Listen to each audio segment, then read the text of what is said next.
Hey guys, welcome back to my channel. It's your brother Paul Otote.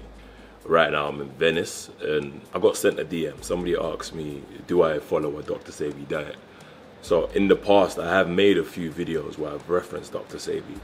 I've made a herb video where people said to me, hey, you know that herb is a hybrid, or you're cooking with plantains and that's a hybrid.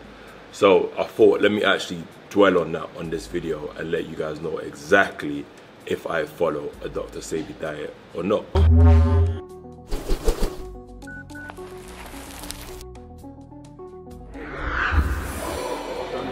Firstly, I'm one of the few people that actually bought a Dr Sebi product. I've ordered from him twice, and that's his Dr Sebi Cell Food. This is back in 2012. I've actually had real experience with these products. For you to fully understand if I eat a Dr Sebi diet or not, you need to really understand how I got into herbs and how I got into healthy living.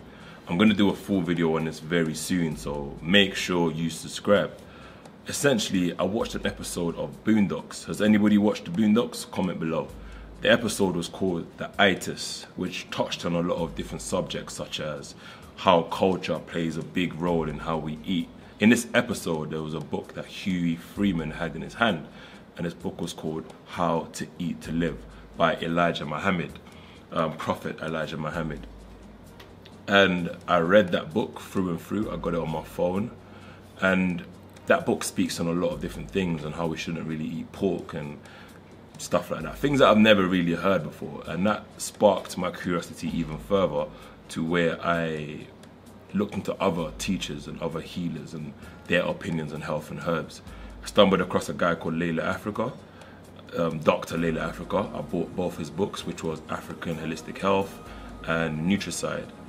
Read both of them, and I guess from there you kind of get suggested to other people, and the other suggestion I got was a guy called Dr Sebi. This is back in 2011, 2012. There's more detail to this. There's a couple of things that I've left out, which I will do a full video about, so subscribe. And then from that, I actually ordered a few Dr Sebi products. You know, when you order his products, he sends you this booklet of his recommended food list of what you should and what you shouldn't be eating, which was helpful at the time because I didn't know much about food. I was young, I was like 20, and this is when nobody's heard of Dr Sebi, especially from London or anybody normal. Yeah, if you was part of like different crowds or like yeah, people like me didn't care about all that stuff. We was eating chicken, we was hustling, if you get what I mean. So off the back of that, I got more into food, I got more into herbs, and I felt amazing. To answer the question, do I follow a Dr Sebi diet? I believe life is all about balance, right? You can't follow one person to the T.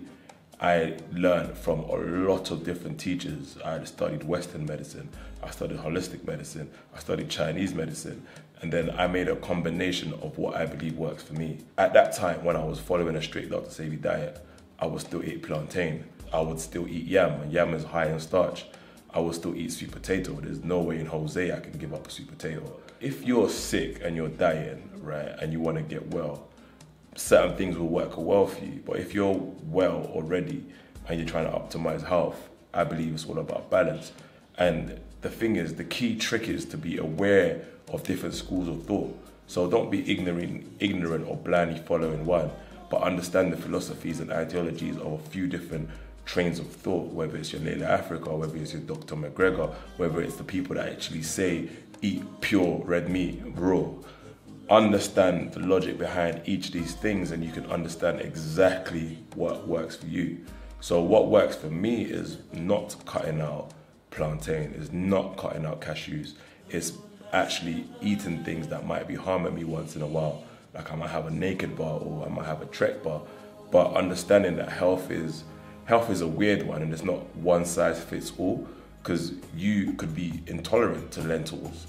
So what are you going to eat? And especially in the West, there's not that much options of things that you can eat. So it's a very delicate balance that you as an individual have to see and understand what works best for you. So do I follow an alkaline diet? Yes, partly. Do I follow a Dr Sebi diet? Yes, but partly. I would say about 50% perhaps, you know. he's a key reason why I eat a lot of gazebo beans, I eat a lot of chickpeas. But there's other things on his list that I don't eat. So understand what works best for you, because humans are subjected to bias and having opinions that change. So if you follow someone through and through, it's good to understand the other ways of thinking as well. Because Dr. Sebi, God bless his soul, would say eat broccoli.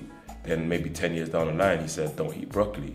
He says he doesn't eat meat, but at one point he says I'm gonna eat some fish tonight because my wife is gonna eat fish.